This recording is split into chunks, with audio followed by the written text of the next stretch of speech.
नमस्ते दोस्तों, आप लोगों का स्वागत है मेरे चैनल स्कैरी स्टोरीज पर। मैं आप लोगों के लिए डरावनी कहानियाँ लेकर आई हूँ। अगर आप लोगों को मेरी कहानी अच्छी लगे तो मेरे चैनल को सब्सक्राइब करें और बेल बटन को ऑल पर कर दें। दोस्तों, आज की कहानी एक ऐसे परिवार पर है जिसे बद्दुआ लग जाती है और वो बद्दुआ उसका पीछा नहीं छोड़ती। अनिल के परिवार में उसकी बीवी सोनाली और एक बेटा अंकुर और दो बेटियां अंजलि और रुचि साथ में रहते थे।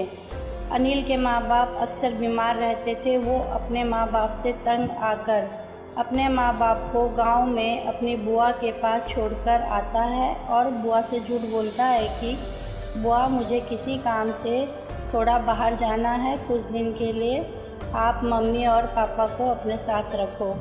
बुआ भी बूढ़ी हो चुकी थी, लेकिन वो अपने सारे काम स्वयं कर लेती थी। ऐसे ही काफ़ी दिन बीत गए। तब एक दिन बुआ अनिल के घर गई तो देखा कि अनिल घर पर ही है। बुआ के पूछने पर अनिल साफ शब्दों में कहता है कि मैं अब उन लोगों से तंग आ गया हूँ, इसलिए मैं उन्हें नहीं रखूँगा। बुआ अनिल को समझाती है, पर अनिल बुआ की एक बात नहीं सुनता। तब बुआ गांव वापस चली जाती है। फिर गांव से कुछ समय बाद अनिल को खबर आती है कि अनिल के माँ बाप मर गए। अनिल गांव नहीं जाता है। फिर बुआ अपने भाई और भाभी का अंतिम संस्कार करने के लिए अनिल से बोलती है। अनिल अंतिम संस्कार कर देता है। बुआ को कुछ पैसे चाहिए थे, पर अनिल बुआ को घर से निकाल देता है। बुआ बहुत बद्दुआ देती है कि तूने ही अपने माँ बाप की जान ली है, उन्हें भी किसी डॉक्टर से नहीं दिखाया और गांव में मेरे पास छोड़ आया। दोनों तड़प तड़प के मर गए। कभी भी उन लोगों का हाल पूछने गांव नहीं आता था। ये सब सुनकर अनिल बुआ से कहता है कि बुआ, मुझे गुस्सा ना दिला, नहीं तो मेरा हाथ उठ जाएगा। माँ बाप के और भी दो बेटे थे, वो क्यों नहीं उन्हें देखते थे? क्या सारा ठेका मैंने ले रखा था? तब बुआ बोलती है कि तूने उनसे लड़ाई करके घर से बाहर निकाल दिया था, तो वो कैसे आते? वो इस समय कहाँ पर है, हमें तो ये भी नहीं पता। बुआ बोलती है कि सारी दौलत तू ले और माँ बाप का ख्याल कोई और रखे। तब अनिल गुस्से में बुआ का हाथ पकड़कर बाहर निकाल दिया। बुआ ने बहुत बद्दुआ अनिल को दी। अब अनिल के माँ बाप के मरने के बाद सोनाली और बच्चे घर में कभी कभी डर जाते और उन्हें लगता कि कोई उन लोगों को आवाज़ दे रहा है। ये घटना अक्सर रात में होती थी, लेकिन धीरे धीरे अब दोपहर में भी कोई उन लोगों का दरवाज़ा खटखटा रहा था। दरवाज़ा खोलकर देखने पर बाहर कोई नहीं दिखाई देता। ये सब घटना बुआ के जाने के बाद से हो रही थी। तभी अनिल गांव किसी काम से जाता है तो उसे पता चलता है कि बुआ की भी मौत हो चुकी है और गांव के लोग बोलते हैं कि बुआ की आत्मा को गांव वालों ने गांव में देखा है। ये सब सुनकर अनिल थोड़ा डर जाता है, क्योंकि आखिरी बार वो बुआ से जब मिला था तो बुआ को घर से बाहर निकाल दिया था। अब अनिल घर में आकर के ये सारी बात सोनाली को बताता है। सोनाली भी डर जाती है और बोलती है कि जीते जी चैन से नहीं रहने दिया और अब मरने के बाद भी परेशान कर रखा है।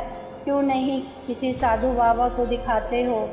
ऐसे दहशत में हम कैसे रहेंगे?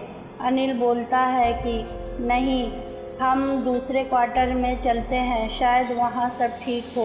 अगले दिन अनिल अपना क्वार्टर चेंज कर रहा था, तभी उसके घर की खिड़की का शीशा टूटकर गिर गया और पंखा नीचे गिर गया।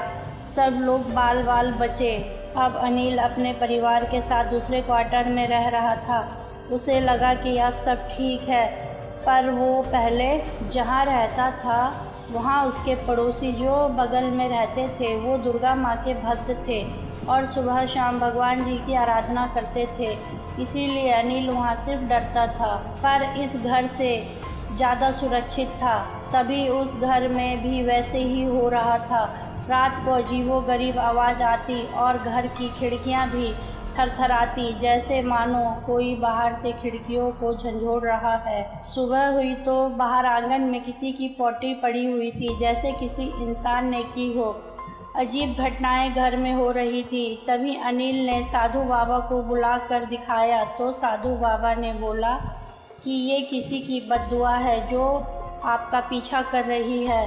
मैं आप लोगों के लिए कुछ नहीं कर सकता। आप लोग पहले जिस घर में थे वहाँ आप लोग यहाँ से ज़्यादा सुरक्षित थे, पर यहाँ जान मान का खतरा है। तभी रुचि की तबीयत बहुत बिगड़ जाती है। उसे डॉक्टर को भी दिखाते हैं, कोई बीमारी नहीं निकलती और बहन को लेकर अंकुर डॉक्टर के पास जाता है। वहीं उसे किसी गाड़ी से धक्का लग जाता है। अब वो हॉस्पिटल में भर्ती हो जाता है। ये सब सुनकर सोनाली को हार्ट अटैक आ जाता है।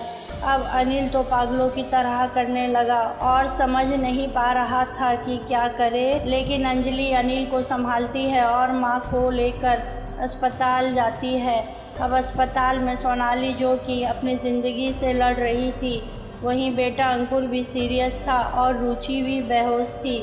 अनिल ये सब देखकर अपना संतुलन खो बैठा और हॉस्पिटल में इधर उधर पागलों की तरह घूम रहा था। तभी वो हॉस्पिटल के ऊपर के फ्लोर से नीचे गिर गया और उसका सिर फट गया।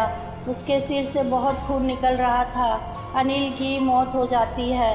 अंजलि को इस बात का सदमा लगता है। तभी माना दुखों का पहाड़ टूट पड़ा और माँ सोनाली और भाई अंकुर भी नहीं बचे। रुचि भी कोमा में चली गई। अच्छा खासा सारा परिवार खत्म हो गया और अंजलि रुचि की देखभाल कर रही थी और अंजलि भी सोच रही थी कि एक एक करके घर के सभी लोग खत्म हो गए और अंजलि भी कुछ अस्वस्थ रहने लगी। एक दिन उसकी भी मौत हो गई। रुचि का तो कोमा से बाहर निकलना मुश्किल था क्योंकि वो बहुत कमज़ोर हो चुकी थी और एक दिन वो भी मर गई। परिवार में कोई भी नहीं बचा। दोस्तों, एक बद्दुआ ने सारे घर को ख़त्म कर दिया। दोस्तों, आप लोगों को अगर मेरी कहानी अच्छी लगे तो मेरे वीडियो पर लाइक और कमेंट करें और मेरे चैनल को सब्सक्राइब करें।